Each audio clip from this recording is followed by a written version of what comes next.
Welcome back to my garden. Part 2 of my mini series of things I learned from my dog. This week what I want to talk about is really a bedrock, cornerstone part of Stoic philosophy. And certainly has everything to do with what happened to poor little Sid. And it's this, the idea goes by a concept, by a Latin phrase, 2 words, Momento, Mori. Remember, you will die. And it's a good thing to bear in mind. And obviously, the passing of one's pet sort of kind of makes you reflect on that, brings it home. What's it all about, the idea? I mean, remember that you will die. It all sounds a bit morbid. But that's not what they're on about at all. Rather, it's a reflection that our time is finite. So make the most of it. It won't go on forever. And not just our time is finite. And I think this is a lesson that our dogs teach us, our pets, very vividly. The time of our loved ones is finite too. And it's one of the reasons, I suppose, a lot of families invest in a pet at the very beginning. It's a very interesting way of teaching their children about responsibility, looking after a pet, and for all the returns. Puppy isn't just with you for Christmas. It's a lifetime commitment.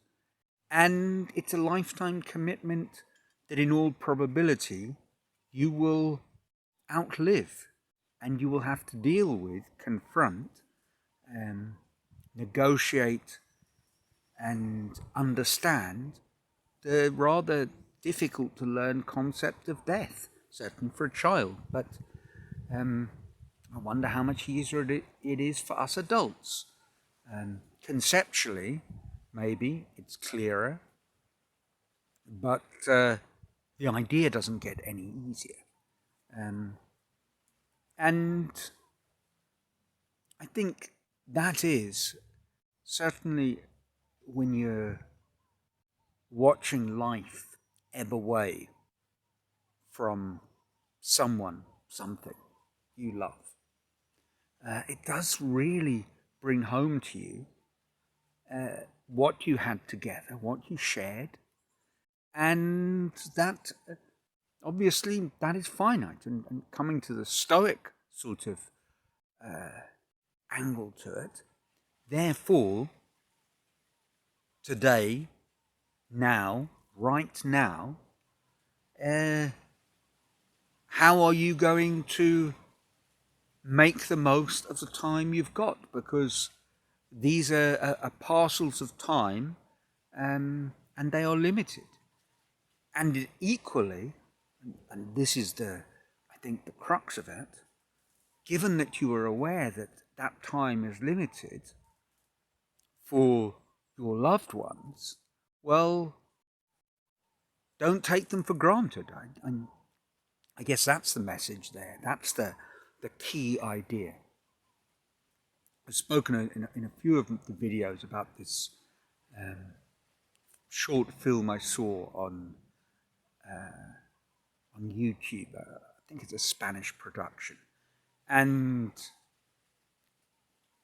it was interesting. I mentioned it before, but it really is one that I keep on coming back to because it brought stuff home in stark relief. Of course, I can't find it. It's lost. It's certainly not a made-up memory. I really did see this. And in the film, the essence of it is, children and their parents talk about each other, how much they love each other. They're interviewed separately. The children obviously have an amazing affection for their parents, and that they express, and how wonderful they are, and how much they mean to them. And as part of the interview process, they're asked other sorts of questions, and a bit later on, of course, the film, you only see their response to how much they love their parents, and then afterwards they have this information shared with them that the interviewing team glean from the answers to their questions, and they point out to them. For example, in one case, the children lived in Barcelona and the parents lived in Madrid, and they were all very busy. And they actually didn't see each other that often. So the interviewer says to the children, here's a startling thought. Based on what you've told me, based on average life expectancy of both of you and your parents, in the rest of your life, you are going to spend approximately 3 years answering pointless emails and approximately 3 days, 72 hours with your parents. And people start crying the moment they hear that. That says a lot about how we spend our time, how we live our lives. But had I done that sort of interview, how true of me was that with regards to my relationship with my little dog?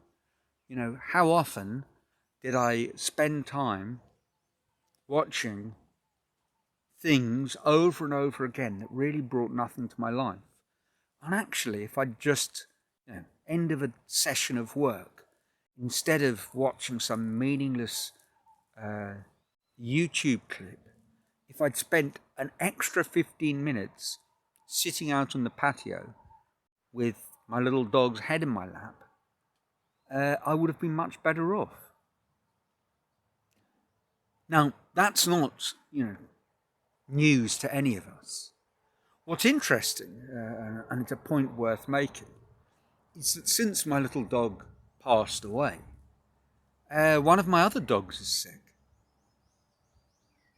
And even knowing this, even having this memory fresh in my mind, when I get to the end of the day, if I do take a moment to pause and reflect, I have spent less time with Patchy than I should have, than I would have wanted to. The day has just run away with itself. And I've spent minutes rather than hours with my dog.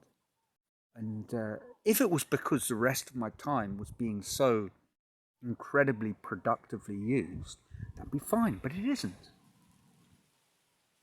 This is one of the key battles we face. This is our Eastern Front, our, if not our nation state, our mental state, invaded by pointless distractions. And it's not to say, and obviously I'm not saying that we have to spend our whole day in pursuit of fame and a fortune. We have to spend our whole day doing very important, earth-shattering things. I'm not saying that at all, obviously. I am saying that we need to spend more time with our dogs. I do. And perhaps you do too. Perhaps you don't. Perhaps much of your day is spent that way. And I think spending time, when I say that, if you have a little small dog that lives in your apartment with you and it scampers around, and when you're watching television it lies next to you, it's very nice, but that's not what I'm talking about either. I'm talking about being with your dog in that moment. Taking your attention away from something else and placing it squarely on the object of your love. And we need to do this with our families and friends. And it doesn't have to be every minute of the day. It can't be. But it's probably, in our overwrought Western world, it probably is significantly more time than we are currently spending. And that is a lesson that a dog brings home very vividly. You know, spend time with your loved ones and spend it where you are fully present. When you take your dog for a walk, spend the time thinking, how is my dog seeing the world? Saying, pretend to be your dog and have a dump on the sidewalk. Let's be serious here. But at least think about the world from the perspective of your dog. I apologise, by the way, for that rather grotesque attempt at a joke. I hope it hasn't ruined this film, but I'm not going to film it again because from here I'm going to rush off and do some work on a wire shark. I mean, that's how I spend my day. And then, when I've done my afternoon session of sculpture, I will find some time for my dogs. And I think that will be rather nice. So, that's it for this week.